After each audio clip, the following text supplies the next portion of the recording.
¿Qué tal, compañeros, profesor? Muy buenas noches. Bueno, yo toqué el tema de la refinación del petróleo. Vamos a hablar cómo ha ido cambiando en el tiempo las tecnologías de la refinación del petróleo. Bueno, para ello nos trasladamos en el tiempo, ¿no? Aquí en esta foto podemos apreciar la antigua refinería Talara, ¿no? Esta es una foto del año 1917, ¿no? Antiguamente no se conocían tecnologías como torres de destilación, destilación al vacío. Simplemente se utilizaba lo que se llama un alambique, ¿no? Que es esta especie de cilindro echado que tenía en el tope como una especie de torre, ¿no? Simplemente aquí la materia prima, que es el petróleo se extraía de los suelos, se calentaba por un horno y este petróleo caliente entraba a este alambique, así se llamaba, a este alambique, y producto de ese calentamiento el petróleo se destilaba, ¿no? ¿Qué quiere decir se destilaba? Se empezaba a evaporar y a emanar gases, y esos gases eran condensados, y ese condensado era el producto valioso que en ese tiempo era la gasolina. Entonces esa era la tecnología del momento, ¿no? En 1917. Luego, eh, después se pasó, la refinería de Talara ha tenido constantes modernizaciones, por decirlo así, y ya se instaló lo que se llama la torre de destilación, ¿no? Esto fue más o menos en el año 75 y no solamente se instaló una torre de destilación, también se instaló eh, lo- esta nueva tecnología que se llamaba el craqueo catalítico fluidizado, ¿no? Por sus siglas más conocidas como el FCC, ¿no? No solamente la refinería Talara eh, se modernizó, sino también amplió su capacidad de almacenamiento, ¿no? Que iba anteriormente 10.000 barriles, que fue en 1917, hasta 65.000 barriles, que fue en el año 1975, ¿no? Entonces, desde el año 1975, la refinería Talara ha mantenido estos equipos, ¿no? Claro que con sus mantenimientos y algunas modernizaciones en ciertas partes de la planta, esta refinería se ha ido manteniendo a flote hasta el 2018, ¿no? Donde en ese año finalmente se dejó de operar esta refinería de Talara para dar paso a la nueva refinería de Talara, que más adelante vamos a hablar. Bueno, aquí vemos la nueva refinería de Talara. Estas fotos están en su fase de construcción. Intenté buscar una foto panorámica donde se pueda apreciar la magnitud de la refinería, pero era muy difícil, ¿no? Así que estas fotos representan algunos sectores de la nueva refinería de Talara. Evidentemente es mucho más grande, mucho más inmensa de las anteriores diapositivas, ¿no? Entonces, con esta nueva modernización, con esta nueva refinería, no solamente se elevó la capacidad de la refinería, ¿no? Que desde 1917 fue en 10.000, luego en los años 70 a 65.000 barriles por día. Ahora con esta nueva refinería se va a procesar 95.000 barriles por día. Entonces no solamente se caracteriza por la capacidad de procesamiento, sino por las tecnologías que lleva esta nueva refinería.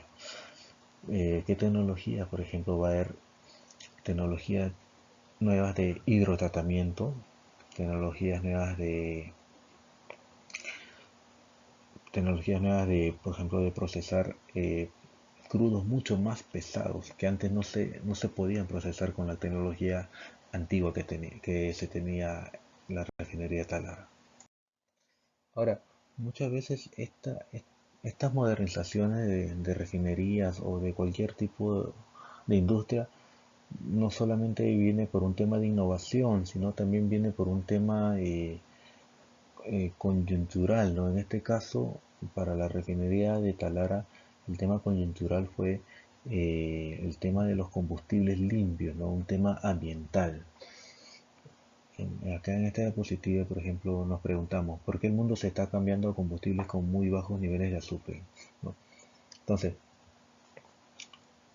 acá vemos este mapa mundi, cómo el mundo ha ido cambiando sus combustibles, que antes, si bien es cierto, antes no había tantas regulaciones ambientales respecto al porcentaje de azufre en los combustibles, ahora sí los hay, ¿no? Vemos a países desarrollados como Estados Unidos, Canadá, Europa, Rusia, Australia, que sus combustibles tienen menos de 15 ppm de azufre, ¿no? Aquí en los países de la región, aquí en Sudamérica, países como por ejemplo Colombia, Uruguay, Paraguay, también han optado a estos cambios de combustibles mucho más limpios, ¿no? Teniendo combustibles de entre 15 a 50 ppm de azufre. Y Perú, bueno, Perú en ese tiempo, esta es una foto del momento del año 2014 aproximadamente. Perú en ese tiempo estaba con combustibles que tenían que su azufre oscilaba entre 2000 a 5000 ppm. Pero como dije, esta es una foto de ese momento en el año 2014, y así como estos países han optado por el consumo de combustibles con muy bajo azufre, Perú no iba a ser la excepción. Así que estas nuevas leyes ambientales con respecto a la regulación de azufre en los combustibles llevó a Petroperú y a la refinería de Repsol, que está en La Pampilla, a modernizarse para para que sus combustibles salgan limpios, ¿no? Con bajo contenido de azufre. Bueno, acá vemos un esquema muy general, ¿no? De proceso de refinación de petróleo. Vamos a explicarlo muy brevemente porque cada proceso es una ciencia aparte y nos extenderíamos mucho tiempo. Entonces, en una refinería, ¿cuál es la materia prima de una refinería de petróleo? Es el crudo, el petróleo crudo, que viene de los campos petroleros, ¿no? Entonces, este petróleo crudo, como primer medio de separación, tiene a la destilación atmosférica, ¿no? En esta torre se destila a presión atmosférica. Entonces, el crudo se calienta. Ese calentamiento del crudo hace que los hidrocarburos más livianos vayan por el tope de la columna, como es el caso del GLP y la nafta. La nafta es la gasolina, ¿no? Sino que en algunos países se le conoce como nafta. Hidrocarburos livianos como el diésel, el turbojet, ¿no? Y lo que ya no se puede destilar a presión atmosférica se le llama como residuo atmosférico. Esto es lo que sale por el fondo de esta columna, es el residual atmosférico. Entonces, el diésel que sale de la torre de destilación primaria, antes, así como salía, se vendía al público, ¿no?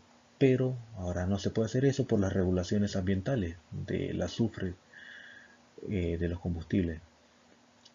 Entonces, este diésel tiene que ser tratado, se tiene que bajar el azufre de este diésel. Entonces, para eso, este diésel, antes de salir a ser comercializado, pasa por una unidad de hidrotratamiento. ¿Qué va a pasar en esta unidad? A este diésel se le va a inyectar hidrógeno, se le va a hidrogenar, y este hidrógeno va a separar el azufre del diésel, ¿no? Este diésel muchas veces está acompañado de azufre, entonces el hidrógeno va a ranchar al azufre, ¿no? Lo va a quitar el azufre del diésel, y el diésel ya va a salir con muy bajo contenido de azufre, ¿no? Entonces, este diésel limpio, sin azufre o con muy bajo contenido de azufre, ya se puede comercializar porque ya está limpio y porque la ley me lo pide. Ahora, la nafta, que es un producto más liviano que el diésel, también esta nafta viene acompañado con compuestos azufrados. Entonces, antes que salga al mercado, pasa por una unidad de hidrotratamiento de nafta, que igual que en el caso del diésel, A esta nafta, a esta gasolina se le inyecta hidrógeno, y este hidrógeno me va a separar el azufre que pueda contener esta gasolina. Y esta gasolina, al salir de esta unidad de hidrotratamiento, es una gasolina con muy bajo contenido de azufre.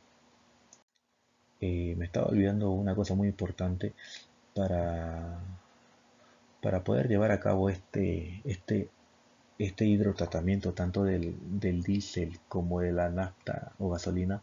Se emplean reactores, ¿no? Estos reactores tienen catalizadores.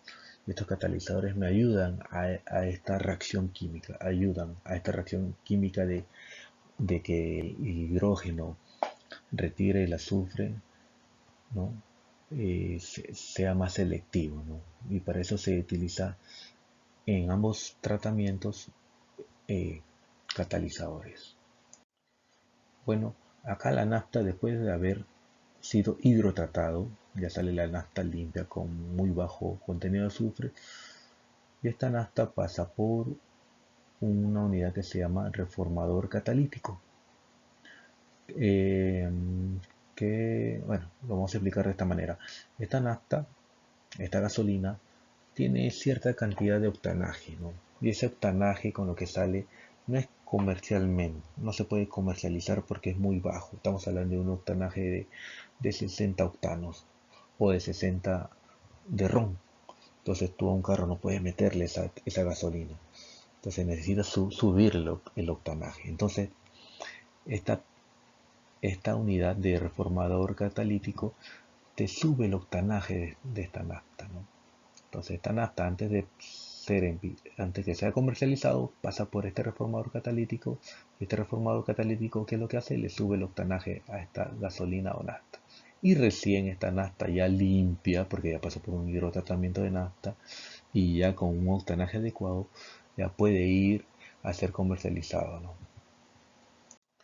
Luego, este residual de atmosférico que no se pudo destilar en esta torre se va a destilar en esta torre que se llama destilación al vacío. Esta es una torre de destilación atmosférica y esta es una destilación al vacío. La diferencia es evidente, ¿no? Que una funciona a presión atmosférica y otra a presión al vacío.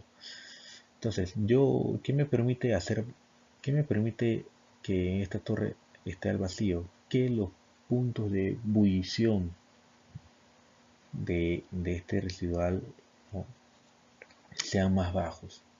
Entonces que eh, yo pueda separar, ¿no?, más fácilmente este residual que no pudo separarse aquí. Yo pueda destilarlo más utilizando menores temperaturas. Entonces a este residual entra esta unidad de destilación al vacío y como producto tengo unos gasóleos de vacío, ¿no? Estos gasóleos de vacío, así como salen, no los puedo comercializar porque no me sirven para ningún uso doméstico ni vehicular. Entonces este gasóleo de vacío han, pasan por un hidrotratador, por una unidad de hidrotratamiento también con la misma filosofía, es retirar el azufre que puede tener este gasóleo de vacío. Igualito con inyectando hidrógeno, este hidrógeno va a separar el azufre del gasóleo y para ello empleamos catalizadores, ¿no? Entonces este gasóleo ya sale limpio y como les dije, este gasóleo así no me sirve, no lo puedo comercializar. Entonces este gasóleo yo tengo que transformarlo a productos valiosos. ¿Cuáles son los productos valiosos? GLP, gasolina, diésel. Entonces para eso va a una unidad de craqueo catalítico fluidizado, más conocido como el FCC. Entonces, ¿qué va a hacer el FCC? Entiéndase que el gasóleo es una cadena de hidrocarburo que, muy grande, que tiene bastantes carbonos, por decirlo así, ¿no? Es una cadena muy grande de carbono. Entonces, ¿qué va a hacer el craqueo catalítico? Como su nombre lo dice, el craqueo catalítico va a craquear, va a romper o va a transformar esas cadenas de hidrocarburos muy grandes, muy largas, a cadenas de hidrocarburos muy pequeñas, ¿no? Entonces, estas cadenas de hidrocarburos muy pequeñas son finalmente el producto valioso que estoy buscando, que son el diésel, la gasolina, el GLP y gases más livianos. Y eso es lo que yo sí puedo vender al público, ¿no? Entonces, eso es lo que hace la unidad de craqueo catalítico. El gasóleo liviano, que ya pasó por un hidrotratamiento, se va a craquear y se va a transformar en productos valiosos como la gasolina, GLP, diésel y gases livianos. Y recién eso lo puedo comercializar o venderlo al público. Ahora, así como en la torre de destilación atmosférica hubo este producto que se llama residual atmosférico que no se pudo destilar. Igual en la destilación al vacío hay un residual de vacío que no se pudo destilar, así esté en vacío esta torre. Entonces, esto es lo que no se pudo destilar, se llama como residuo de vacío, que antiguamente se vendía como asfalto, ¿no? Que se utiliza para las pistas, ¿no? Ahora, este asfalto o este residuo de vacío, con las tecnologías que hay ahora, a este residual de vacío tú le puedes sacar inclusive gasolina, lo puedes transformar en gasolina, GLP y diésel. No sale como en el argot criollo, como decimos, le podemos sacar el jugo, le podemos exprimir mucho más a este producto. En vez de venderlo como asfalto, yo prefiero venderlo como, transformarlo y venderlo como gasolina, GLP y diésel, y eso me da un mayor margen de ganancia a la refinería. Entonces para ello se emplea estas unidades de coque o de coking, ¿no? Que al igual que el craqueo catalítico va a craquear, va a romper estas cadenas de hidrocarburos muy grandes a cadenas de hidrocarburos muy pequeñas. Pero a diferencia del craqueo catalítico, en el craqueo catalítico se emplea catalizadores que hacen este craqueo, ¿no? En la unidad de coque no emplea catalizadores, emplea simplemente el calor. Con el calor yo rompo las moléculas de hidrocarburos, ¿no? Las grandes cadenas de hidrocarburos las transformo, las rompo y las transformo en pequeñas cadenas de hidrocarburos. ¿Y por qué se llama coque? Porque como parte de subproducto, por decirlo así, genero coque. Coque, así como el carbón, como esas piedras de carbón que utilizamos para las parrillas del fin de semana, igual genero coque como subproducto, pero como producto principal genero ya los productos valiosos que son el GLP, la gasolina y el diésel, ¿no? Entonces a este residual de vacío lo he exprimido más y lo he transformado en productos valiosos, y eso me ayuda a que el margen de refinación, no, la ganancia de refinación sea mucho mayor. Muy bien, con esto le da una explicación más o menos de cómo funciona una refinería, y es lo que estas tecnologías son las que utilizan actualmente las refinerías de Talara y la refinería de La Pampilla, ¿no? Que son las dos más grandes refinerías que tiene el Perú. Ahora voy a mostrarles la cadena de suministros de una refinería, ¿no? La refinería, como bien le dije, el producto o la materia prima es el petróleo, ¿no? El petróleo que es extraído de los pozos petroleros o del mar, ¿no? Cambiamos una plataforma marítima, ¿no? Entonces, esta parte se llama la compra de crudo, ¿no? Entonces, este crudo va a la refinería y se refina en los productos valiosos, ¿no? Como GLP, gasolina, diésel, el turbo, ¿no? Entonces, estos productos valiosos necesitan ser comercializados, ¿no? Entonces, van al área de comercialización, donde esta área se encarga de que estos productos lleguen a la venta final del usuario, ¿no? En este caso, a las estaciones de servicios, ¿no? A envasados de GLP que llegan al hogar de cada peruano, o muchas veces van a exportación. Bueno, en el caso de, por ejemplo, del gas de camisea, ¿no? Como bien sabemos, el gas de camisea, una parte es para el consumo nacional y la otra parte es exportada, ¿no? Bueno, en la comercialización no solamente se trata de comercializar los productos que han sido refinados, sino que a veces hay mucha demanda y no basta con lo que sale de las refinerías, ¿no? Sino que hay que importar producto, ¿no? Productos ya terminados, ¿no? Gasolina, diésel, GLP de bajo azufre. En un principio, cuando en el Perú salieron las leyes de los combustibles de bajo azufre, estas dos grandes refinerías no tenían la tecnología para, para tener combustibles de bajo azufre. Entonces, ¿qué optaron? Optaron por importar productos terminados ya con bajo azufre, hasta que pudieran modernizarse y pudieran que sus refinerías produzcan productos de bajo azufre, ¿no?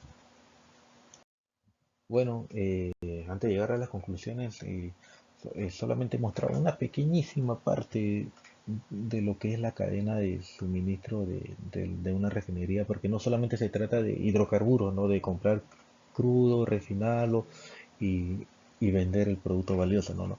Sino que ahí intervienen muchas más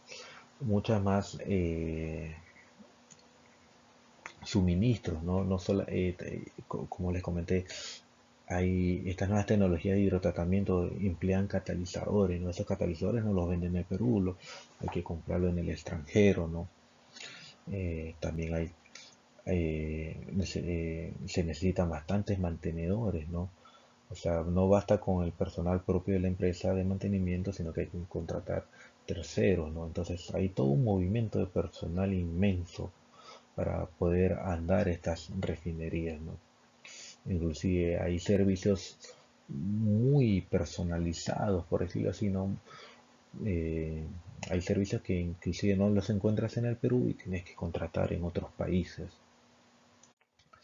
Y finalmente como conclusiones tenemos, ¿no? Estamos viendo que en el Perú se está promoviendo políticas para la mejora de la calidad del aire a nivel nacional. Eso es cierto, ¿no? Porque hemos visto que el Perú se ha movido poco de lo que antes se consumía combustibles de alto azufre, ahora ya se está promoviendo.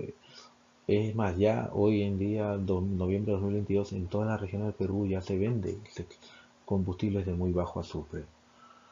Luego, las infraestructuras refineras e importadoras está preparada para disponer diésel de bajo azufre en todo el país, manteniendo el nivel de importación actual. Eso es cierto, ¿no? O sea, como bien le dije, en un principio estas dos refinerías no tenían la tecnología y no les quedó más remedio que importar productos terminados de bajo azufre para poder atender la demanda nacional, ¿no? A medida que sus refinerías se iban implementando, modernizándose poco a poco, ¿no? Luego la logística para la comercialización de diésel y gasolina con bajo azufre está preparada en todo el país. Sí, aparte de la importación, a la par eh, estas refinerías se fueron implementando, se fueron modernizando y actualmente ya, por ejemplo, la refinería de La Pampilla ya hace algunos años atrás ya está produciendo combustibles de bajo azufre. Lo mismo con Petroperú, la refinería Talara, que de este año recién empezó a arrancar su nueva refinería, ¿no? Es un arranque gradual donde va a permitir también eh, tener productos de bajo azufre, ¿no? ¿No? Y es factible cumplir con las políticas del MINAN y Mintra para aplicación de normativas combustibles de bajo azufre, ¿no? Compatibles con motores Euro 4 a partir de diciembre de 2017. Bueno, o sea, la normativa no solamente es para los combustibles, también para las nuevas unidades vehiculares que ingresan al Perú, ¿no? Se le está pidiendo que los motores sean Euro 4, ¿no? Que sean motores, quiere decir que sean motores muy eficientes, ¿no? Muy eficientes, donde no, sabes que un motor es un motor de combustión, entonces parte de la combustión como productos bota CO2, entonces un motor ineficiente va a botar mucho CO2 o CO, ¿no? Que es una combustión incompleta. Entonces se le pide al parque automotor a las grandes empresas que importan autos para venderlos acá que sean motores con Euro 4, ¿no?